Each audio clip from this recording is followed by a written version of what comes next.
Hello दोस्तों, कैसे हैं आप। उत्तम दत्तानवासी बात कर रहे हो और आपको मेरा यूट्यूब चैनल पे एक बार फिर से स्वागत करता हूँ।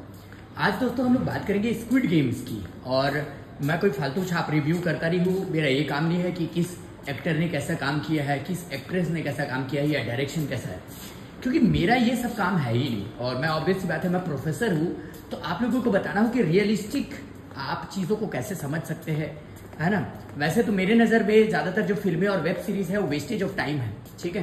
बट कुछ वेब सीरीज़ और कुछ फिल्में ऐसी होती है जिनसे आप लाइफ की बहुत चीज़ें सीख सकते हो, ठीक है। अब भारत की जो वेब सीरीज़ है आप लोग तो जानते हैं कैसे बनते हैं। हर चीज़ में सेक्स भरा पड़ा है, ठीक है, वायलेंस भरा पड़ा है, ड्रग्स भरा पड़ा है, बाकी चीज़ें भरी पड़ी है, ठीक है। भारत की जो फिल्में हैं, बॉलीवुड जितना बन रहा है वो पूरा सिंप बना रही है लोगों को, ठीक है। फैक्ट्री बन चुकी है बॉलीवुड जो है सिंप बनाने की। तो ऑब्वियस सी बात है, ज़्यादातर जो बॉलीवुड फिल्में वो तो देखना ही नहीं चाहिए। खैर, मैं अपनी बात करूँ तो मैं बचपन से मैंने बहुत सारी फिल्में देखी है। बाद में जब मैं कॉलेज में था तब जब उस ज़माने में वेब सीरीज़ का दौर शुरू हो रहा था तो हमने उस टाइम पे सारे वेब सीरीज़ देखा करते थे।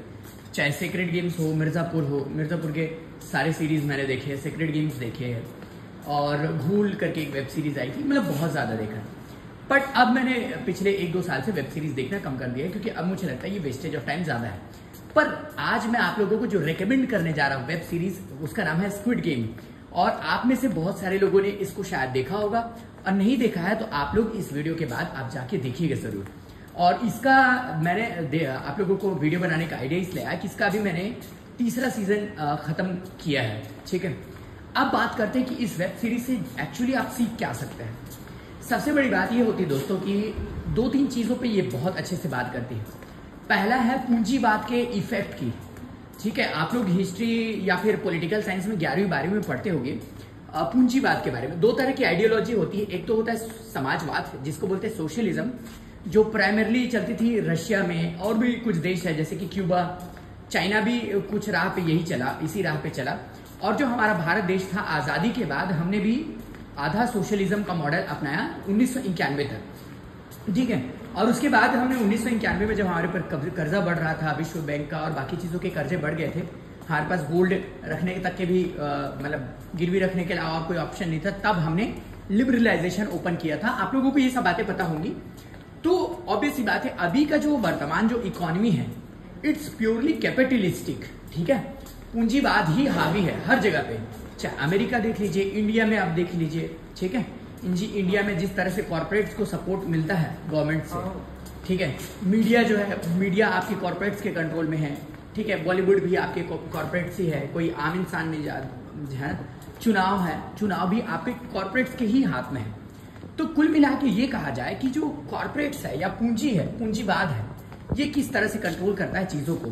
तो आप ये जब वेब सीरीज देखेंगे ना स्क्विड गेम, इसको जब आप देखेंगे तो आप चीज को पता चलेगा कि ये जो पूंजीवादी लोग हैं, इनका जो डार्क साइड है वो क्या चीज है।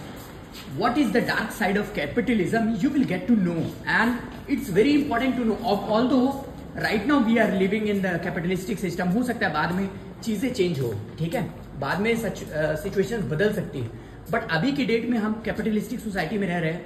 और ऑब्वियस सी बात है, इसकी डाउन साइड आप देखिए ना, कैपिटलिस्टिक सोसाइटी के जो डाउन साइड है वो यही है ना कि आज हमारे भारत में 80 करोड़ जो लोग हैं, they are relying totally on 5 kilo ration, ठीक है। Most of the people they are just what again से keen for getting free ration, free bus rides, ठीक है। फ्री की चीजों के हम लोगों को आदी हो गया है।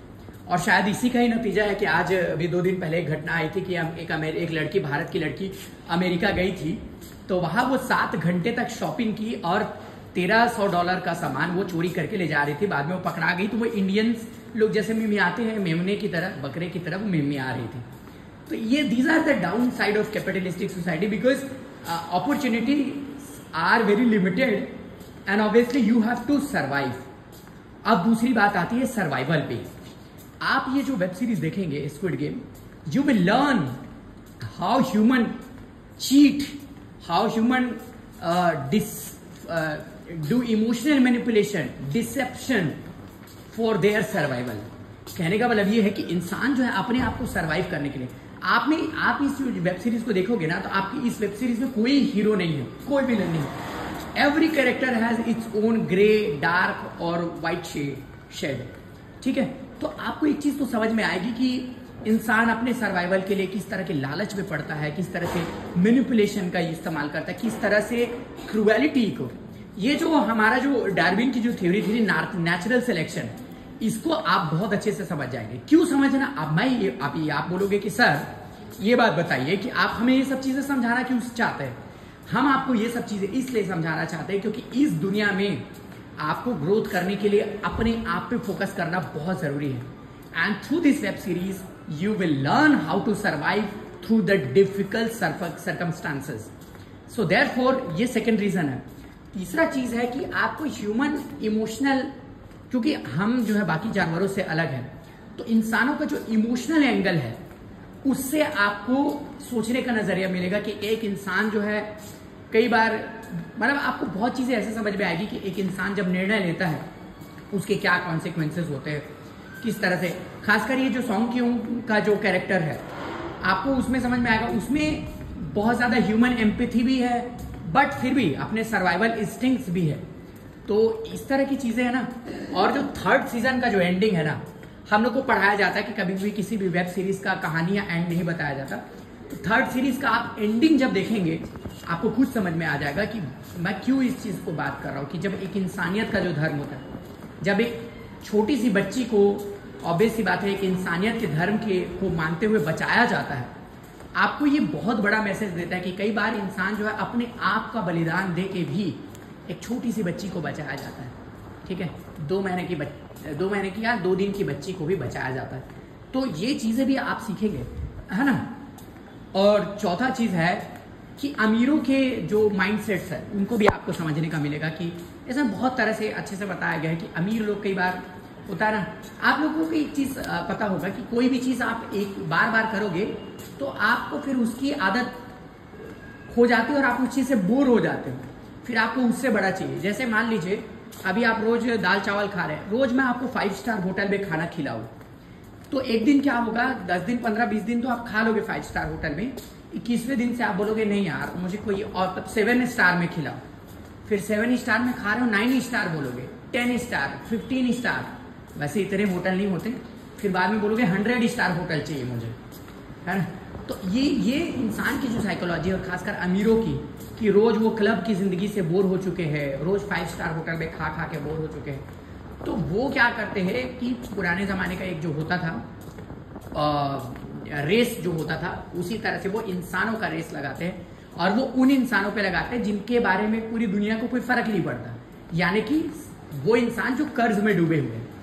आपको ये भी चीज समझ में आएगा कि जब एक इंसान कर्ज में डूबा होता है तो अपनी एक जिंदगी को बनाने के लिए वो किस किस हद तक जा सकता है। तो आप लोग जरूर देखिएगा ह्यूमन कॉम्प्लेक्सिटीज को समझने के लिए स्क्विड गेम। ठीक है, नेटफ्लिक्स पे अवेलेबल है, 3 सीजन। ठीक है, थैंक यू सो मच, मिलेंगे किसी और वीडियो में।